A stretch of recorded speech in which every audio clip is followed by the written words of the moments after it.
Let's talk about magnesium today.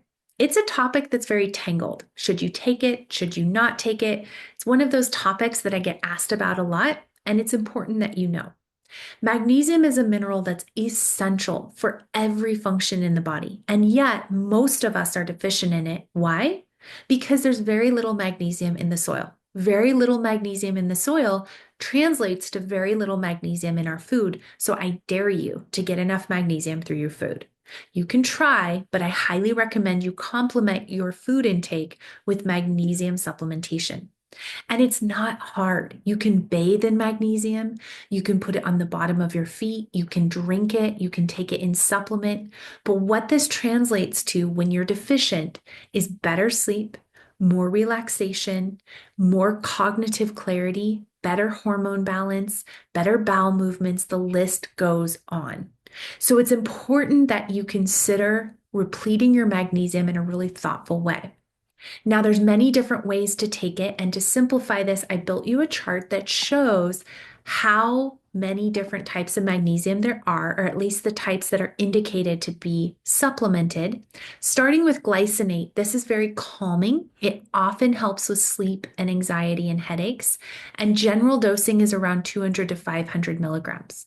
Now, all of these types are impactful, but it's important if you're going to supplement with one to check with your doctor to make sure that no type is going to contraindicate or counteract with any medication you're on, because each one does something differently. Glycinate is the kind that I recommend most liberally for most of my clients. They benefit from glycinate. But if you are constipated, citrate would be a great option for you. And you titrate up based on how much you need to induce a bowel movement. Malate is very energizing. I typically recommend malate in the morning if you're experiencing fatigue and insomnia that is keeping you from that vital energy that you need throughout the day. Threonate is great for sleep. I recommend threonate before bed, and the general dosing for that is a lower dose. Taurate and orotate, that's a tongue twister, is very good for cardiac health. And so if you're working with a cardiac specialist, this would be one to talk about with them. And chloride oil is the kind that you would put on the bottom of your feet or use in lotion form.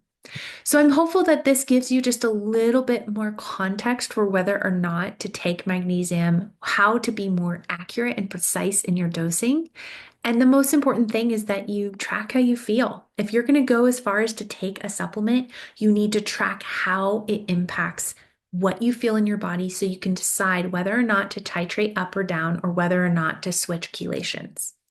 Enjoy the process of nourishing your body in a meaningful way using magnesium.